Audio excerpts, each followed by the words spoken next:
Udah waktu pakai putal juga tiap hari. Tiap hari pakai putal. Saya juga sempat membantu teman-teman lah. Ya, sorry, berarti tahun 1989 pertama kali 86 nyentuh putal. Iya. Sabu berapa lama Pak Jeff pakai? Iya, dari tahun 97 itu terus sampai kemarin tahun 2019. Masih pakai. Terakhir di penjara pun masih pakai 2019.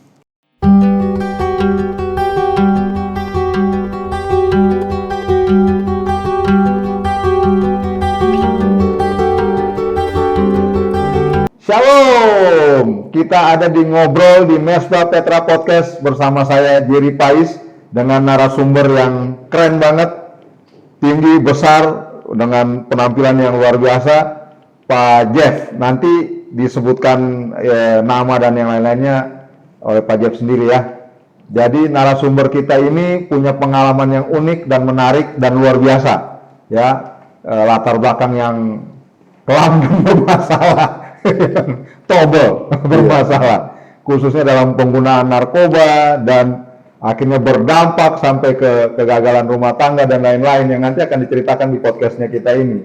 Tapi yang luar biasanya adalah bahwa dilihat hari ini segar, sehat, ya kan? Itu karena telah dijamah oleh Tuhan Yesus. Semata-mata karena kasih karunia ya Pak Jeff ya. Nanti kita akan ngobrol banyak di Ngobrol di Mesbah Petra Podcast bersama dengan Jerry Pais. Ini podcast perdana, dan jangan lupa nanti akan ada narasumber-narasumber yang lain yang juga punya kasus yang beda-beda tipis, mirip-mirip dengan Pak Jeff yang akan kita ajak ngobrol di Mesbah Petra Podcast.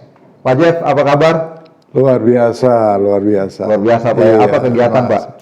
Kegiatan sekarang kebanyakan di pelayanan. Pelayanan Pak ya? Iya, saya melayani di penjara, juga melayani di kaum marginal. Penjara dan kaum marginal. Nanti kita tanya dikit soal penjaranya tadi ya, karena saya punya pengalaman juga tuh ya. Iya, juga ya. Iya. Pak Jeff. Iya. Ini sebenarnya saya ini tertarik beberapa waktu yang lalu dalam satu kegiatan family camp ya, GKP Petra Camp kita ini, saya tanpa sengaja dan saya pikir Tuhan udah atur, kita dua ngobrol ya, karena kami berdua sampai lebih awal di tempat campnya diadakan. Lalu ngobrol, lalu wah saya yang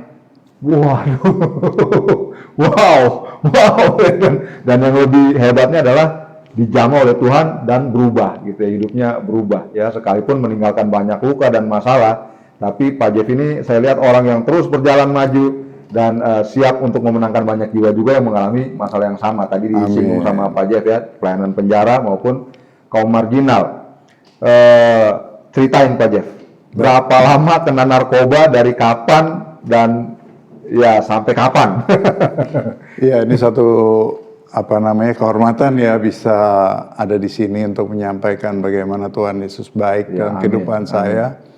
Perkenalkan, nama saya Jeffrey, nama lengkapnya Alexander Matius Jeffrey.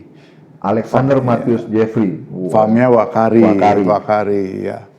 Memang perjalanan saya dalam kehidupan itu seperti layaknya manusia biasa, anak-anak yang biasa, kecil, yang nakal gitu kan, yang selalu ingin tahu sesuatu gitu kan, sesuatu kita ingin tahu lebih lagi gimana, sampai akhirnya saya sering lihat orang ngerokok kan. Ya. Waktu itu saya 6 SD, saya masih 6 SD, kemudian saya kebetulan ayah saya juga dia dari BAT, British American Tobacco. Oh iya, British American Tobacco, BAT. Iya, BAT. Dan dia jualan macam-macam rokok dan cerutu kan. Iya, betul. Satu hari karena keinginan saya pengen nyoba rokok itu seperti apa, saya nggak ada uang toh. Iya. Akhirnya saya tahu bahwa dia simpan ada di laci kan, ada sesuatu di laci. Udah saya coba ambil, saya cari-cari waktu itu, cari rokok biasa tadinya, nggak ada cuma cerutu. Oh iya. Wah, cerutu kan, cerutu yang panjang kan, dari tembakau dia punya. Tahu nggak? Tahu ya. Akhirnya saya ambil tuh panjang segini, gede juga, ada segini gedenya kan. Saya coba rokok. Wah, kenceng itu waktu itu kan, keras. Jadi saya nggak terlalu banyak ini, kemudian batangnya itu sisanya saya simpan. Saya pikir nggak ketahuan kan, Tapi namanya orang tua pasti dia hitung semuanya kan, teliti orangnya. Ternyata besokannya dipanggil sama mereka, kamu merokok ya, katanya. Enggak, jangan bohong. Dibeliin satu kotak, satu box baru. Ada 12 kan isi, disuruh masukin semua ke mulut, dinyalain. Tapi? Iya sama mereka, iya. Udah akhirnya. Tapi pukul nggak? Dapat pukul? Enggak Ini ya? Pukul ya? Oh iya. Tapi dalam hal itu dia enggak. Mukul. Kalau bohong, biasanya kalau kita bohong nanti dapat pukul. Dijujulin. Iya, dijujulin. Nangis lah waktu itu kan. Tapi ya gitu. Sebentar. Ya. Yang punya pengalaman sama yang pernah dijujulin rokok, tulis di komen ya. Lanjut Pak. Iya. Nah dari situ akhirnya saya jadi anak yang mulai berontak. Kemudian berontak. Sempat waktu dulu karena ada satu hal saya disuruh nyalain AC kan. Waktu dulu saya masih kecil, seginilah tingginya, tapi gemuk gitu kan. Saya naik ke mejanya dari marmer, bawahnya besi ini dia bundar.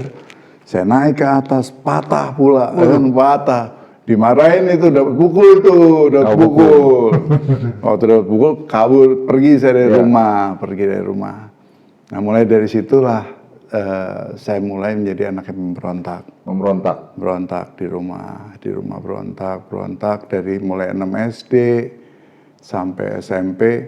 Itu hari-hari saya selalu di Blok A. Blok A ya? Jakarta Selatan. Blok A Jakarta Selatan. Ya cari sama ini kan di situ ada banyak pedagang obat-obatan itu ya. Iya. Itu ada, kita bisa beli di sana. Setiap hari beli obat-obatan kayak Magadon ya, zaman kayak dulu gitu ya. BK. Waduh. Gitu. Jadi terus berjalan dari SMP itu tiap hari, tiap minggu pasti Sabtu tuh kan udah kumpulin uang jajan, bisa beli Sabtu Minggu itu. Sabtu Minggu udah. Jadi dari SMP udah mulai ngobat ya ceritanya ya? SMP. Kabur dari rumah atau di rumah? Udah di rumah. Waktu dulu udah kabur sebentar, cuma 1 hari pergi pagi jalan. Waktu dulu tinggal di Cempaka Putih. Mainnya di Blok A? Enggak, waktu dulu tinggal masih Cempaka Putih. Pergi lari ke Megaria, tapi pulang lagi waktu itu kan. Akhirnya kemudian keluarga pindah ke daerah Kebayoran, pindah ke sana. Baru main di Blok A. Pak Jeff, papi mami itu, aku kenal maminya, ya pernah dibawa ke gereja. Kasih sayangnya gimana sih? Kalau menurut Pak Jeff nih, gimana? Wah, mereka tuh orang tua yang sangat bertanggung jawab ya. Sangat bertanggung jawab, bahkan kadang-kadang boleh dibilang overprotective. Kadang-kadang. Ya. Karena mereka juga orang-orang yang sangat komitmen, berkomitmen dalam kehidupannya. Jadi anak-anaknya juga seharusnya dia inginkan seperti itu. Hanya saya dan abang saya sih ada satu yang boleh bilang berontak di rumah. Berapa bersaudara Pak Jeff? Saya kakak laki ada 2, tapi sekarang tinggal 1 orang, yang satu sudah almarhum. Perempuan ada 2, jadi kami ada berlima. Sebenarnya kami ada ber-6, tapi yang pertama dulu, di atas saya meninggal. Waktu dia masih 6 apa 7 tahun usianya, ya masih jadi lama. Jadi total berenam ya? Berenam, ya. Sama dong sama gue, anak gue ada 6 juga, 1 meninggal. Ini nomor 3. Yang berontak Pak Jeff dengan kakak. Iya, kakak saya tuh ini banget, jagoan banget, petinju, dia petinju, ya. Sering saya dengar kalau mama sama papa berantem gara-gara kakak tuh, karena kenapa?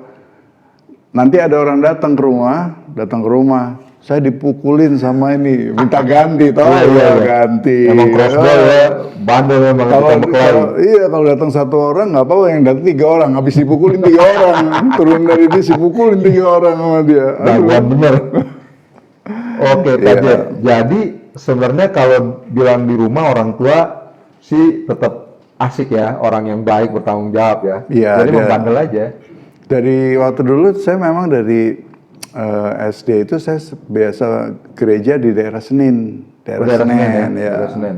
Satu hari orang tua saya beruntung Tuhan kasih satu kerjaan yang cukup baik, akhirnya mereka sibuk, jadi Nggak perhatian. kurang Kurang perhatian. kurang, ya. Orang tuanya lengkap, baik, nggak ada masalah. Masalahnya adalah di kurang perhatian. Banyak juga kasus yang seperti ini. By the way, teman-teman, kalau dengar bunyi dek, ini kita nggak bisa hindarin. Ada perbaikan di atas ya kan. Jadi tetap harus dilanjut dan podcastnya juga tetap dilanjut. Jadi nanti yang berikutnya nggak akan lagi ada dek lagi ya, ketok lagi ya. Jadi orang tua mau bertanggung jawab ya. Cuman memang Iya, baik. Saya terlalu nakal. Kami berdua tuh saya melihat abang saya nakal, saya mau lebih nakal lagi dari dia gitu kan. padahal dia tetap aja yang lebih nakal abang ya. Tetap saya yang paling nakal. Nah ini yang mau diceritain. Jadi sekarang yang lebih nakal ini jadi Pak Jeffnya yang jadi lebih nakal. Iya. Pertama kali berarti nyentuh obat-obatan SMP. SMP saya pakai Magadon itu kan Iya. ya. Kemudian saya bergaul sama teman-teman di sekitar Kebayoran sini. Saya udah mulai kenal lagi ganja. Dari ngobat dulu baru ganja. Ngobat dulu baru ganja. Ya. Biar agak sedikit tenang apa gimana katanya, mulai dari situ tuh mulai kelas 3 ya, kelas 3 SMP-an lah saya udah mulai ke ganja. Kelas 3 nggak ganja? Iya. Duluan gua kayaknya gua kelas 6 gua mulai nggak ganja tuh. Lu bang? Oh nggak ada. Nah, Zaman dia udah beda. Oh iya. udah kesini dia udah putau yang kayak gitu. Oh. Udah berat deh. Ganja udah nggak main mereka. Iya. Di kita jadul juga ya. Fajar yang lebih jadul dari saya lagi. Iya. Jadi mulai ganja kelas 3. Kelas 3, dari beli amplopan sampai belinya kiloan, amplopan. yang model Batu, keramik iya. gitu kan. Ya. Batuan ya dulu kan istilahnya kan sebatu. gitu kan. sebatu. Waduh. Ganja. Jadi dari SMP, ceritain deh. Terus bisa tiba-tiba naik sampai jauh bener. Nah itu kan dari waktu ganja itu kan ya, Iya. 3 SMP udah mulai dipercaya untuk boleh bawa kendaraan sendiri, apa sendiri. Iya. Mulailah bergaul ke diskotik, apa mulai minum lah. Anak selatan ya kan. Gitu ya. Saya kebanyakan main di kota malah. Di kota ya. Ke diskotik. Nah, diskotik. Nah itu ya begitu dari 3 SMP itu mulai naik setiap hari, hampir setiap hari itu selalu kalau nggak ada MG-nya, maksudnya Magadon, Iya, ya MG. ganjanya Iya. gitu kan. Sampai Rohib juga Rohib. Rohib nol ya, Ini zaman kadang-kadang itu ya. Megadon, BK, Rohib, Iya. apa lagi tuh? Saya nggak ngobat sih. Iya. Nggak bisa soalnya nggak bisa nelen. Tapi tahu. Ada Artan, ada juga Kombipar. Nah Kombipar tuh kalau minum itu kayak orang zombie gitu. Iya. Guys, ini apoteker sebenarnya. Nah itu pergaulan kan, Iya, terus semakin lama semakin ini sampai akhirnya mulai biasa pakai amfetamin. Naik lagi sampai waktu dulu masuk ke SMA 1 mulai ada itu Putau datang. Putau Masuk ke Indonesia. Jahat bener tuh. Ya, pertamanya sama temen dibilang nih enak gitu kan. Pertama-tama sampai muntah. Besokannya nyari. Karena badan udah mulai panas dingin kan. Nanya nih kok jadi begini nih. Oh itu udah sakau katanya. Oh kita belum mengerti kan seperti apa sakau. Iya. Ya udah berarti perlu lagi kayak obat aja. Mungkin dosisnya kurang atau tambah lagi. Itu makainya dulu, sorry Pak Jeff. Itu makainya gimana? Sorry, saya nggak ngerti soalnya. Kalau Putau itu saya pakai di drak pakai foil. Iya. Kalau enggak genjengan dari kertas rokok tuh yang kita buang kertasnya, buang dulu terus kemudian kita bakar sampai dia kayak genjrengan gitu. Kita taruh di genjrengannya itu terus katanya mengubur asap gitu loh. Mengubur asap. Karena kita bakar bawahnya dia nanti ada asapnya, itu kita hirup. Iya. Ya. Bukan yang di hidung gitu enggak ya, bukan? Itu kokain. Itu kokain ya? Beda. Oke. Nah dari situ saya sempat dikirim juga ke Amerika, sekolah di sana. Bukannya sekolah, di situ saya kenal nama kokainnya. Di Amerika? Di Amerika. Tahun berapa tuh Pak Jen? Tahun 89. 89 ya? Siap. 89, saya dikirim ke sana. Berapa lama di Amerika Pak Jen? 6 bulan. 6 bulan? 6 bulan. Bandel udah tuh. Pulangnya juga kaget, terus tiba-tiba saya udah di rumah. Orang rumah pada kaget, tuh kok udah pulang Nggak gitu ketahuan? Kan. Nggak ketahuan. Uang sekolah saya pakai buat beli kokain, sisanya saya pakai buat pulang ke Jakarta. 6 bulan. Lanjut Pak. Iya. Nah dari situ masuk kuliah kan ya, masuk kuliah tuh udah. Masih sempat kuliah? Masih, tapi udah pakai putau kan. Pakai putau. Waktu pakai putau juga tiap hari. Tiap hari pakai putau? Saya juga sempat membantu teman-teman lah. Iya, sorry. Berarti tahun 1989 pertama kali 86. 86 nyentuh putau? Iya, 86. Wow. Jadi ini sekarang sudah 89, 3 tahun. Lanjut Pak. 86 tuh udah mulai ada tapi belum terlalu rutin, sampai tahun 90 mulai itu rutin. 90 rutin? Tiada hari tanpa putau? Nggak ada. Terus sudah tiap hari karena teman semakin banyak kan. Ya. Akhirnya jadi tempat teman untuk nitip beliin. Ya udah, kita juga akhirnya tiap hari juga kan, temen harus datang yang ini datang, itu datang. Itu pakai di rumah? Di rumah Papi mami nggak tahu? Waktu dulu saya tinggal sendiri di Cinere. Wah ini masalah baru lagi berarti ya. Jadi tinggal sendiri.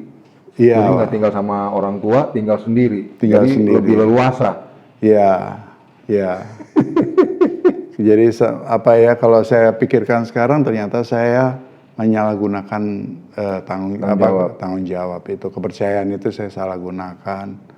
Ya, kembali lagi ke situ, ternyata dari putau itu saya mau berhenti kan, mau berhenti putau dari tahun 96-an tuh, 90 sampai 95-an, saya udah mau berhenti putau, nggak bisa, susah. Ada sabu katanya, saya coba sabu. Pendatang baru. Pendatang baru tuh 95-96 kan ada. Inex saya nggak terlalu gitu suka, tapi sekali-sekali ya. Tapi itulah tiap hari, bahkan saya pernah pikir begini, satu hari saya akan jadi pemain yang bawa barang dari luar dengan cara apa? Pakai ini maaf nih, kan jujur aja ya. Iya kan pada waktu itu. Saya udah nebak nih mau kemana sih sebenarnya. Iya, jadi pakai baju pendeta gitu kan, ini putih. Kita selalu, karena kalau pendeta tuh kemana-mana kan nggak pernah diperiksa waktu dulu kan. Kalau kita lihat film-film di bioskop, di TV, kalau model pendeta kemana-mana lolos aja gitu. Iya. Nah, di situ terus semakin dalam, kemudian akhirnya sampai juga saya sempat dibilang bandar gitu, bandar. Akhirnya menjual. Tahun 96 97 udah. Saya hitung dulu dari 86 sekarang udah 96, udah 10 tahun berarti. Yang pertamanya nih udah putau, dia naik sampai ke sabu. Iya. Obat-obatan, putau, sabu. Wow. Ya. Dan dari situ udah, karena saya bisa berhenti putaunya karena saya pakai sabu kan. Berita baik dan berita buruk. Berhenti putau. Sama aja dari lubang buaya ke lubang singa gitu kan. Aduh. Sabu berapa lama Pak Jeff pakai? Iya, dari tahun 97 itu terus sampai kemarin tahun 2019. Masih pakai? Terakhir di penjara pun masih pakai 2019. Pertama kali masuk penjara Pak Jeff? Jadi waktu dulu saya sempat kan karena udah udah sempat jadi TO daerah selatan ini ya, tahun 2009. Target operasi ya? Target operasi. 2009 saya masuk, waktu dulu cuma 4 bulan di Cipinang. Iya, rutan. Pertama kali masuk? Pertama kali. Gimana perasaannya? Pertama kali masuk? Pertama kali masuk sih takut-takut gitu juga ya kan. Tapi begitu masuk ternyata teman semua. Aduh, tambah jadi aja ya kan. Aduh. Bukannya menyesal atau apa gitu kan, tambah merasa wah ini emang dunia saya kayak gitu kan. Bahkan akhirnya di perjalanan itu saya juga pikir begini, karena udah berapa kali untuk rehabilitasi nggak berhasil. Ya sempat rehabilitasi ya? Iya berkali-kali. Mungkin jari ini aja ini nggak habis gitu, masih kurang kalau kita pergi ke rehabilitasi. Ya akhirnya saya pikir mungkin hidup saya kalau nggak selesai nanti di penjara, ya mungkin ditembak polisi kayak gitu. Saya nggak pernah berpikir bahwa kehidupan saya bisa seperti sekarang ini lagi. Itu tahun 2016 lagi, setelah 2009 saya 2010 bebas. Mulai main lagi balik lagi terus. Bahkan saya tinggal waktu dulu di Komplek Ambon, kasih KTP-nya segala, punya KTP orang sana. Ya akhirnya 2016 saya ketangkap lagi kemarin, 2016 ketangkap lagi. Sampai 2019, 2020 saya bebas. Jadi itu masuk paling lama tuh. Memang juga gara-gara narkoba ini juga saya punya keluarga berantakan. Iya, nanti kita masuk ke situ. Jadi saya lagi dengar ini dulu, saya nggak pengen buru-buru masuk ke situ. Iya. Tapi wah, panjang sekali perjalanannya Pak ya? Iya, waktu di penjara itulah saya juga akhirnya ketemu Yesus lagi. Iya. Ketemu Yesus lagi. Jadi Pak Jeff, dari make, lalu tahun 97 mulai temenan sama sabu atau menggunakan sabu, yang ini yang jangka panjang nih. Yang kayaknya nikmatin banget nih sabu ya. Dari SMP. Saya kan udah pakai obat itu dari SMP. Tapi sabunya tahun 97 kan? Iya, baru ada sabu tahun 96 ya. Jadi setelah melewati obat dan putau, lalu closingnya sabu. Sampai 2019, 2020. Iya, 2019. 2019. Iya. Nah, dampak dari penggunaan narkoba yang nggak selesai-selesai ini jadi buruk ya dalam kehidupan pribadi dan rumah tangga. Iya. Sempat menikah. Sempat, ya. Nikah tahun? Ya, secara pribadi saya akhirnya tidak bisa menyelesaikan studi saya. Ya. Oh ya, studi dulu ya, studi nggak kelar-kelar deh tuh. Iya, nggak kelar. Lari sana, lari sini, bahkan juga sama universitas sempat dikeluarin. Iya, DO jadinya ya. DO. Kemudian saya sempat, waktu dulu saya kan dari Katolik, kemudian mama saya ke Kristen. Ya. Sempat disitulah mama saya ajak saya ke Kristen, karena di Katolik saya kenal Tuhan Yesus gitu dengan Bapak ya kan. Allah Roh Kudus saya juga belum begitu kenal, belum tahu bagaimana. Nah di situ akhirnya saya kenal sama Tuhan Yesus, dibaptis di Kristen waktu dulu sempat tahun 2001.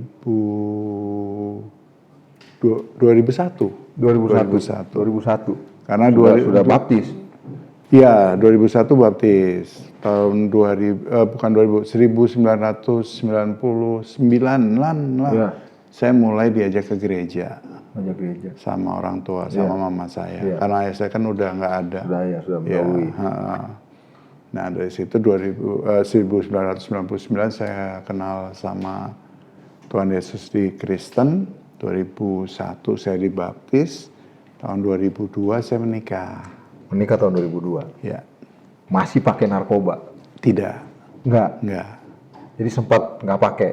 Enggak pakai. Lalu kacaunya kenapa itu Pak Jeff?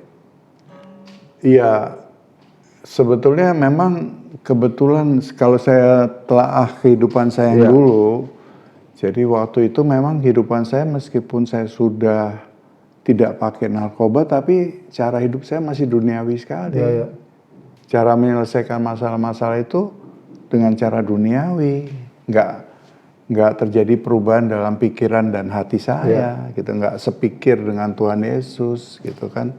Akhirnya tetap dengan cara begitu, tetap pakai kekuatan saya sendiri, ya kan, dengan cara-cara dunia ya, yang biasa saya jalanin. Ya kita tahu kalau di dunia itu kan mata ganti mata, kayak gitu kan, seperti itu. Pengampunan pun boleh bilang kalau ada tanda kutipnya baru ada satu pengampunan, ketulusan itu kan nggak ada. Nah di situ akhirnya waktu berjalan dalam keluarga ada satu clash sedikit, saya terlalu cepat, saya bilang ya udah kalau gitu kita kembali ke dunia kita masing-masing. Langsung aja. Karena waktu itu saya juga udah, aduh kok kayaknya begini banget ya hidup di dalam Tuhan, gitu. Kayaknya membosankan sekali gitu kan dalam waktu dulu saya mikir gitu kan. Udah akhirnya saya juga bilang kalau kita ribut-ribut gini terus, udah deh kamu kembali ke pelayanan kamu, saya kembali ke dunia saya, kepengennya saya juga itu kepengenannya juga memang gitu. Itulah waktu dulu setan tuh nggak selalu menunggu waktu yang tepat, ya kan dia menunggu waktu yang tepat buat kita buat salah lagi. Waktu saya ucapin itu seketika itu terjadi. Jadi waktu setelah 5 tahun saya berhenti, udah tiba-tiba saya kembali lagi ke teman-teman, pakai lagi.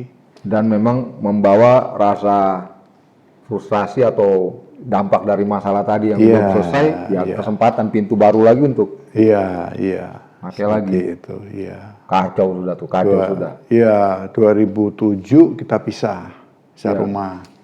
Akhirnya rumah dijadiin seperti zaman dulu lagi. Zaman dulu lagi. 2012 saya masuk, 2009 saya waktu itu masuk penjara. Jadi 2007 balik lagi pakai lagi narkoba? 2007 ya pakai lagi. Lanjut Pak. 2007 pakai lagi, kemudian pisah kan ya, pisah rumah kan.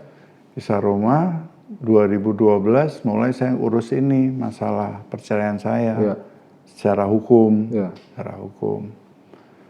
Nah dari situlah akhirnya kita menjauh, meskipun saya nggak pernah dapat balasan waktu saya kirim surat untuk tanda tangan untuk penyetujuan perceraian itu, karena 3 kali tidak ada tanggapan secara hukum, bisa dianulir, bisa maksud saya bukan anulir, bisa dinyatakan sah. Bisa. Gitu, Baru tahu saya. Secara hukum. Secara hukum. Wah, iya. Lalu kehidupan kacau. Ya, semakin buruk semualah. Waktu dulu ada 3 setan, sekarang dibawa lagi lebih banyak ya kan, dibawa temen-temen yang lebih banyak. Yang lebih jahat-jahat lagi. Lebih jahat gitu. Bahkan waktu masuk ke penjara yang terakhir kali, yang tahun 2016 itu, kondisi saya sebenarnya udah secara kesehatan udah parah banget. Waktu dulu saya kena stroke. Sempat kena stroke? Itu Tuhan mulai benar-benar marah sama saya. Udah tongkat Tuhan udah bekerja gitu kan ya. Gadanya lah maksudnya. Pakai tongkat masing lawan, pakai gada ya kan. kena stroke di Polda, kena sampai 250 tensinya saya. Waktu dulu sempat masuk juga ke Keramat Jati. Rumah sakit Polri. Nah puji Tuhan juga masih Tuhan kasih kesempatan, sampai sekarang masih baik gitu. Waktu dulu nyangka ngeliat Pak Jeff bilang pernah kena stroke, nggak nyangka. 2000. Jadi waktu saya ketangkap 2016 itu di Polda, ternyata saya harus jalanin hukuman. Putusnya 5 tahun 6 bulan. Nah masuklah akhirnya ke Salemba tambah jadi tiap hari lagi, kena lagi stroke itu, sekali lagi. Tiba-tiba nggak tahu bagaimana, puji Tuhan nggak perlu harus sampai ke Keramat Jati atau apa, dipulihkan lagi, pulih pakai lagi, tetap pakai lagi, membandel. Sampai akhirnya tuh tahun 2017-an ya, 17 saya dipindah ke Pengayoman.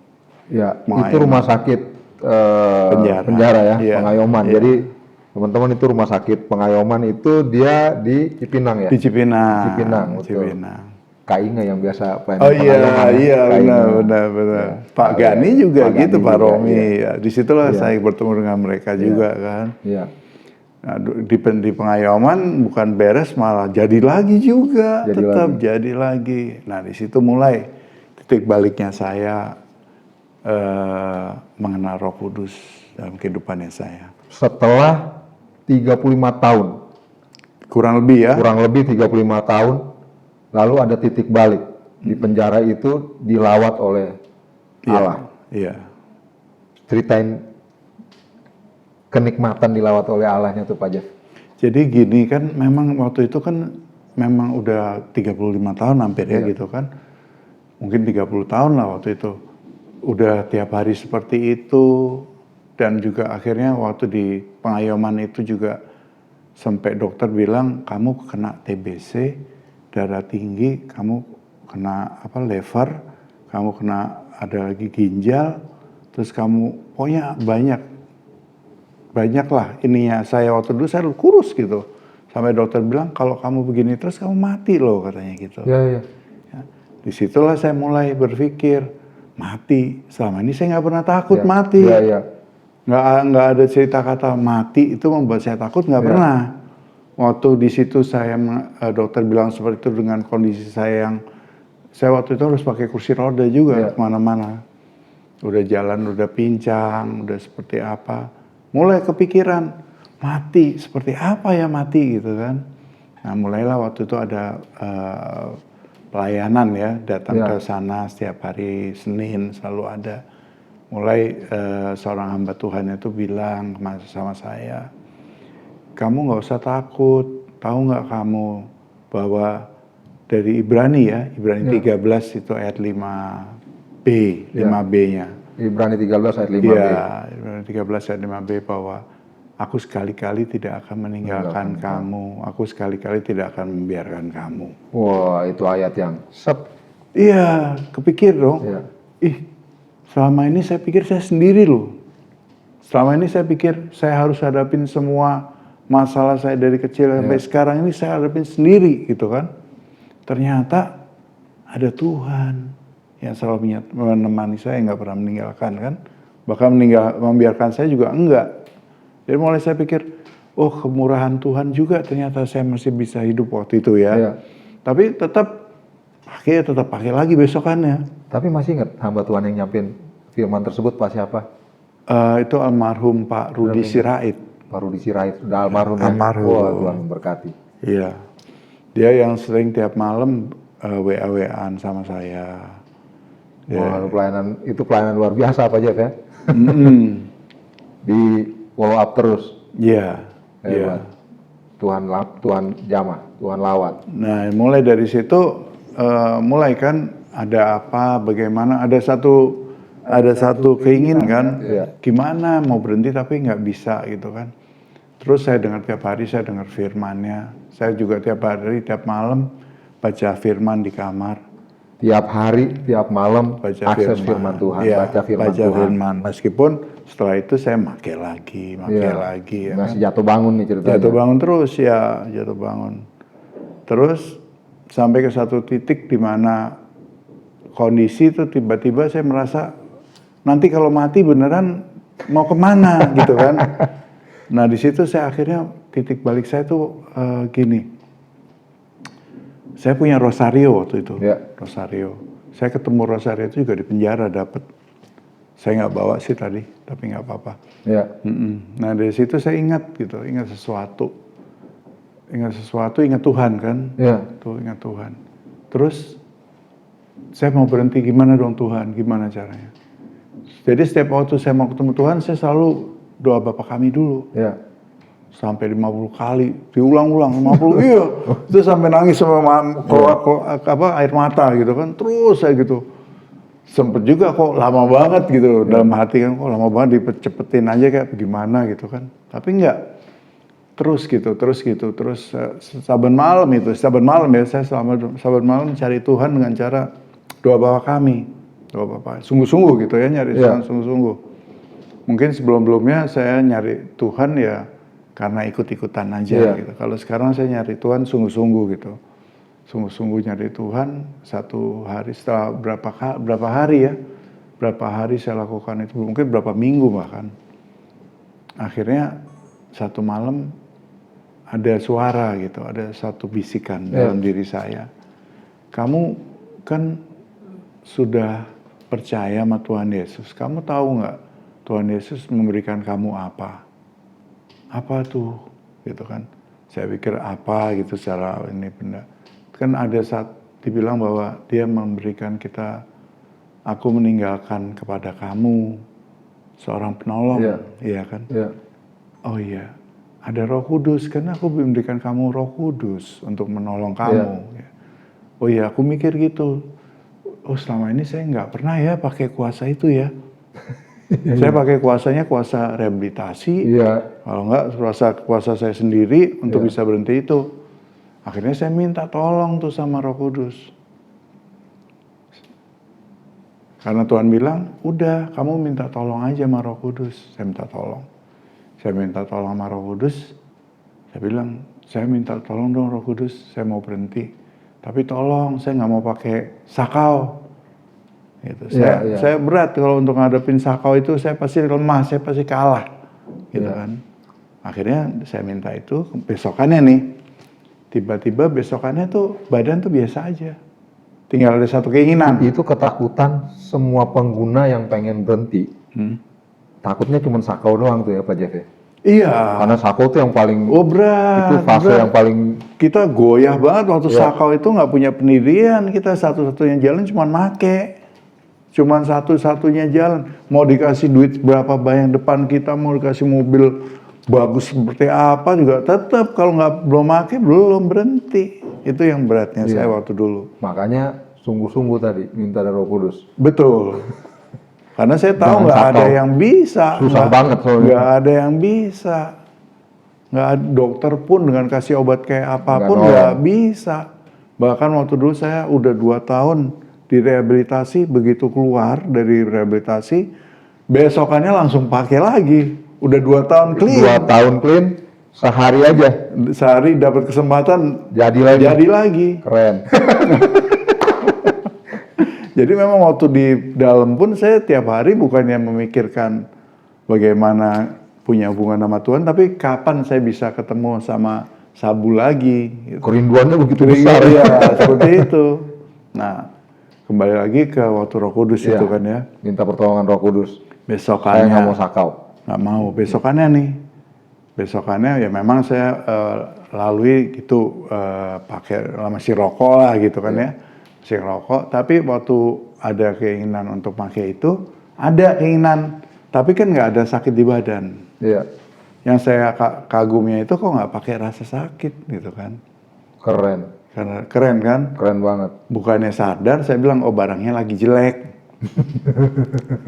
Masih aja tuh ya. 1 minggu, cobain 1 minggu dulu. Oh memang nggak apa-apa, mau yang jelek. Coba lagi. Pakai lagi. Mau berhenti sendiri kan? Nggak bisa. Mau berhenti sendiri gitu kan. Kemarin kan bisa. Kemarin bisa, iya. Sekarang mau berhenti sendiri. Nggak pakai Roh Kudus, nggak usah. Nggak bisa. Nggak kena. Datang lagi malam-malam itu. Nangis. Doa Bapak kami lagi ya kan. Kayak gitu. Tolong Tuhan, minta tolong. Tuhan bilang, kamu mau berhenti?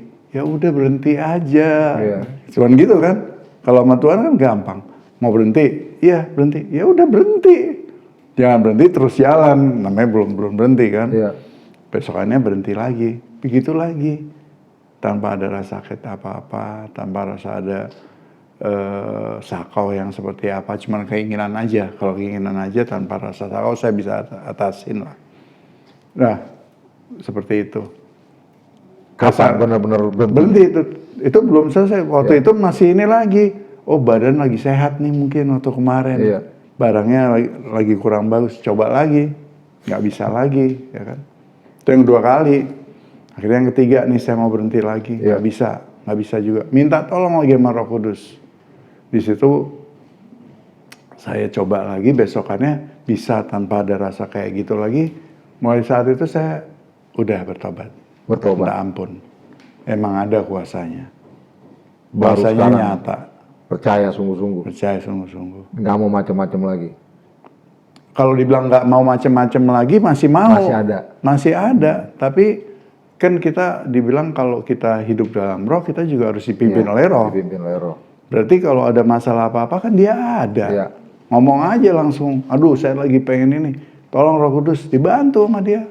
Dikasih damai sejahtera. Lebih nyadar nih sekarang. Kesadarannya lebih tinggi, tingkat kesadarannya lebih tinggi sekarang. kesadaran itu mungkin dari dulu sadar, Iya. cuman nggak mampu. Iya, maksudnya aku kesadaran bahwa Roh Kudus menuntun. Iya, Jadi sekarang sungguh-sungguh ngandalin Roh Kudus untuk menuntun, menolong. cuma bisa Roh Kudus aja yang bisa. Karena juga kan dibilang waktu itu kan ada David ya, David waktu itu lawan Goliat kan, Iya. aku datang dalam nama Tuhan, Iya. dia menang. Nah di sini juga aku datang dalam nama Tuhan, Iya. segala godaan-godaan kayak gitu kalah. Udah, sekarang segala macam godaan saya hadapin dengan itu aja. Iya. Bawa Roh Kudus, sertakan Roh Kudus dalam kehidupan saya.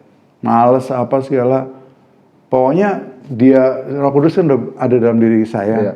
Tinggal saya bikin satu kepekaan supaya saya semakin peka dengar suaranya. Iya. Waktu dia bicara, udah ikutin aja. Iya.